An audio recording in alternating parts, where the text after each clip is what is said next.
Welcome to The Purposeful Banker, the podcast brought to you by Q2, where we discuss the big topics on the minds of today's best bankers. I'm your host, Jim Young, Senior Content Strategist at Q2. Welcome to the show.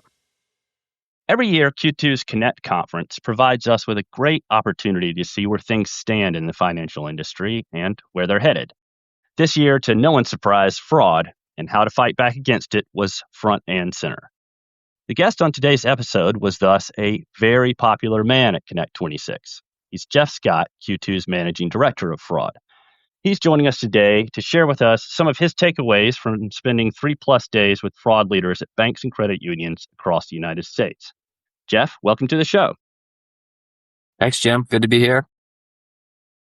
So, Jeff, what sort of sparked the idea for this particular episode was a post you wrote on LinkedIn, and I highly recommend that our listeners follow Jeff on LinkedIn to get his thoughts on fraud in the financial industry.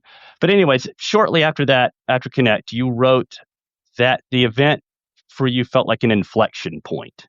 What did you mean by that? Yeah, Jim, and it's not a word that I would use lightly, but when I walked out of Connect, I was sort of convinced that this is a different moment than we had sort of been in before. And what I saw in those 3 days was conversations with fraud leaders. The debate has really shifted. A year ago, the question was, do we really need AI in our fraud stack, or is this real yet?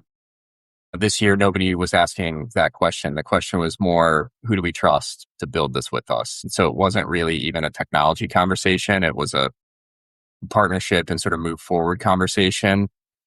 And I sort of felt like the vendors who spent the last 2 to 3 years actually trying to ship AI into production, running example detectors in real customer environments and being honest about, what works, what doesn't work, are the ones who are, going to be at the table. And so that was really the inflection point from my perspective.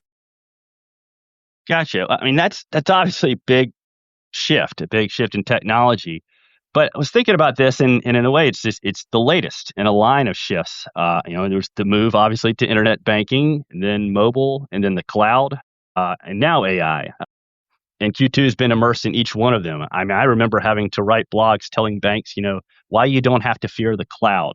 I'm just curious, are you surprised at how quickly FIs have, come around to this and said, like, okay, we're going to lean in on AI? A little bit, yeah. Actually, I mean, similarly, I remember early days of internet banking. It took how long?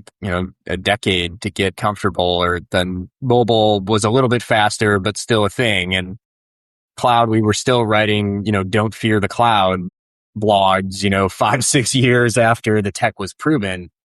And this is just totally different. The FIs are moving faster than I can remember in the 20+ years I've been doing this. And I think there are really 2 reasons, Jim. One is that the pain is just undeniable.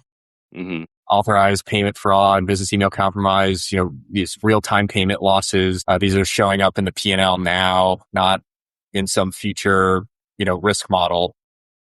And when something's bleeding, you don't take 5 years to try a new tourniquet, right? The second thing is that the AI shift is already happening in every other part of the financial institution, or at least it's starting to emerge in other parts of financial institutions, and they're talking to each other. So maybe the CEO is using AI in their workflow. The board is asking about it.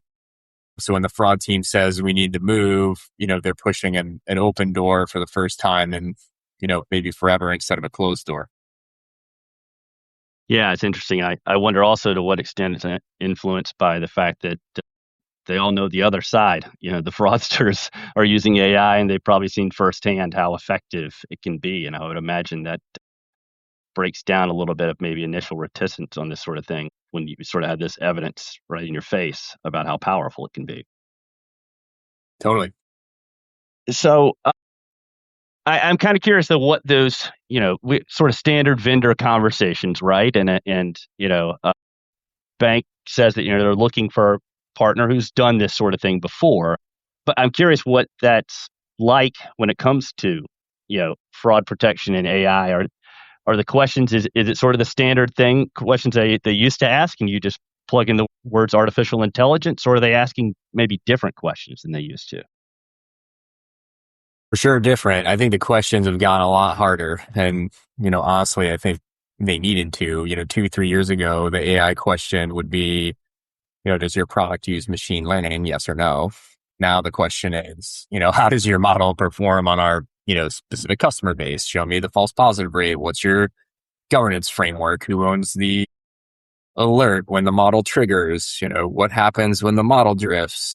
How do you retrain? Who decides? Those are really operator questions, not marketing questions. And the reason they're asking that is that, they've either already been burned or they know these are the questions, from, auditors. And so or maybe they've bought fraud tools that promised AI and delivered rules with just sort of a fresh coat of paint, but wasn't anything that different. So the phrase done this before really means like, show me production, show me proof, show me you understand what happens on day 90 when something breaks. That's really the bar now. I'm curious with this. Do you now? I mean, the questions have gotten smarter. They've gotten a bit more challenging. Was there a point maybe early on where we felt like we were almost having to guide them and sort of these are the questions you should be asking, sort of thing? Yeah, 100%.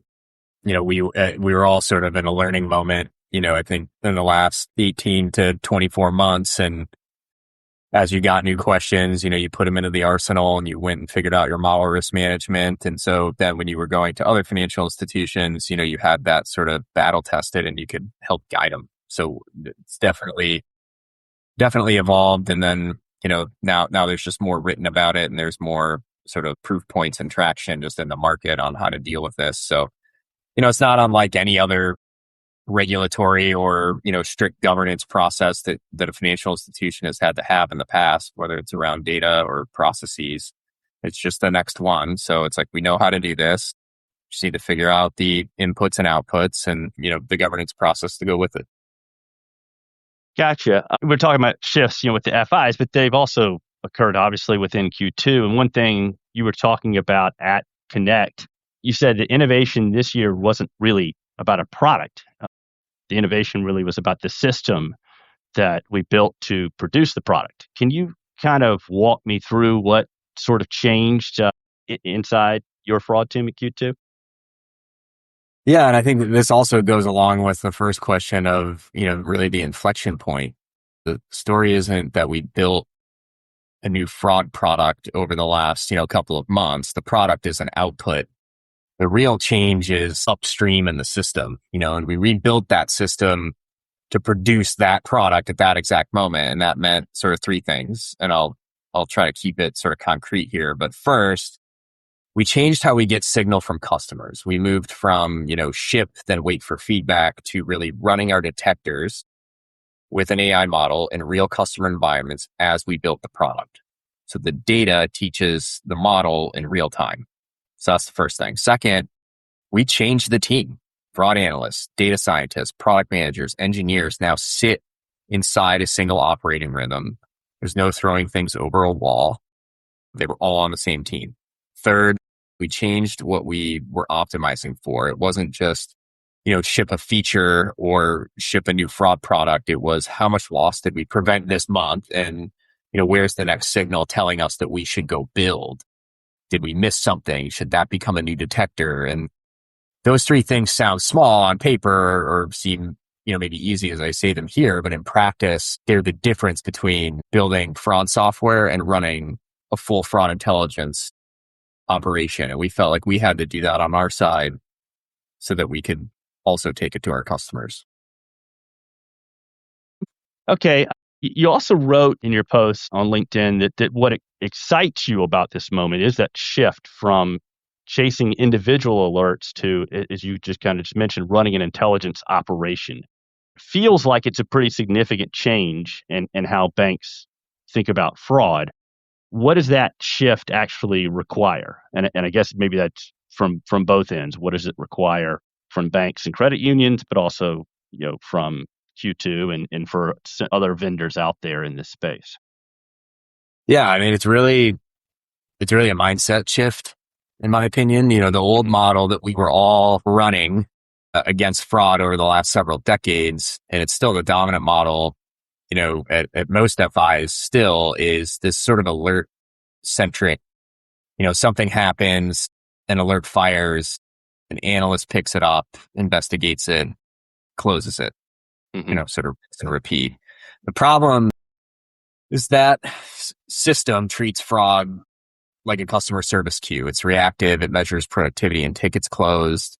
And what we need to move to, and what I saw a lot of forward-thinking FIs at our customer conference Connect moving toward, is this intelligence operating model. And that means you're not just working alerts, you're studying the patterns across the whole customer base. You're watching the way attackers evolve. You're looking at the same actor showing up at 3 different institutions and getting ahead of the next attack because of just responding to the last one and the data that it produced. And that requires, data at scale, that a single FI really can't produce on their own. A team that thinks in patterns, not just, the tickets, and a technology partner who's collecting and studying that signal in a way that you can plug into. And that last piece is where I think the market will sort itself out. So great, you can trigger an alert for me that then I've got 100 blinking lights that I've got to go figure out like how to triage. It's like you have to move to this overall view of how are my customers moving? What is the data pattern telling me? And this ongoing consistent monitoring of those behaviors. Okay. Can you put this, that sounded awesome in theory. Can you put this, can you ground this a little bit in reality? I mean, do you have sort of an example you can talk about sort of like, hey, here's what this sort of situation might have looked like in the past, and here's what it could look like now or does look like now when you're running that intelligence operation? Yeah, sure. Let's try to sketch one out, try to keep it sort of generic, but I guess picture a, mid-sized commercial customer, their controller, who has the authority to initiate a wire, gets a well-crafted phishing email. The attacker gets credentials, gets in, and then does what sophisticated attackers do now, which is nothing, for 4 or 5 days. They watch, they learn the vendor list, the payment cadence, the approval flow. Then on Tuesday morning at, 10, they initiate a wire to a vendor that looks legitimate for an amount that fits the pattern. In an alert-centric world, that wire goes through. Nothing about it looks wrong on the surface. In an intelligence operation model, the system has been watching the session behavior the whole time. The device fingerprint drifted. The typing cadence changed. The login came from an IP the controller has never used. The mouse movement didn't match. By the time the wire's initiated, the risk score is already so elevated. And that's the shift, and that's what it looks like in practice. And it's the, difference between, a multi-million-dollar loss and a 5-minute intervention that, the system picked up well before money movement. Gotcha. All right. I can see that as a non-tech guy. I can still sort of wrap my head around that. I'm curious, and this is not to move this into a sales conversation, but obviously some of what you're talking about is from Q2's new user activity monitoring solution. And you posted again on LinkedIn about a week or so after Connect that we've already activated multiple institutions on that solution. I've been in this industry for a while. That feels like a pretty tight timeline, pretty fast. Is there a risk in moving that fast? And is this sort of another shift we're seeing from FIs? Are they getting more comfortable with moving rapidly when it comes to tech?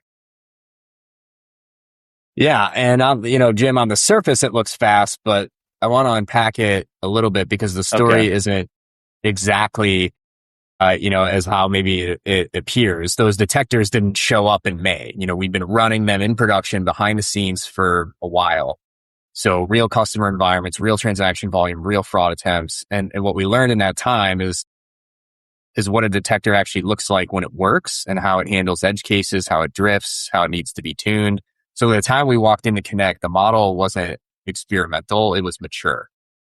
The second thing is that we already sort of talked about, we rebuilt how we ship. We put in place what we call internally an air quotes concept to order system. It compresses the timeline between an idea working and that idea being live in a customer environment.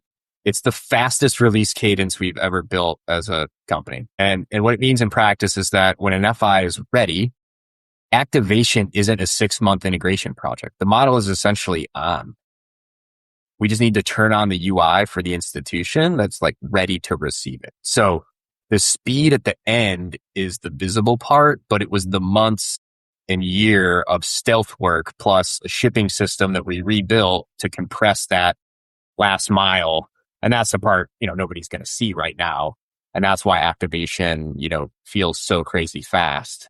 And that's the way we'll continue to do it going forward. Okay. All right. Well, finally, this has been obviously very tech focused talk, but I wanted to end on something you wrote that surprised me a little bit, given all this AI talk. You said what stuck with you most from Connect was actually the people and human connection getting stronger, not weaker. Why was that your biggest takeaway? Yeah, I mean, this one surprised me a little bit too. And I walked into Connect expecting those conversations to feel definitely technical, more AI driven, transactional. And it was really the opposite. The conversations were about humans and they were about trust. So fraud leaders, if they when asked what keeps me up at night or what keeps them up at night, they shared war stories from their institutions that talked about their teams, the burnout. And I think what's happening is that when the technology becomes powerful and complex, and AI is both of those, the value of the human relationship actually goes up, not down.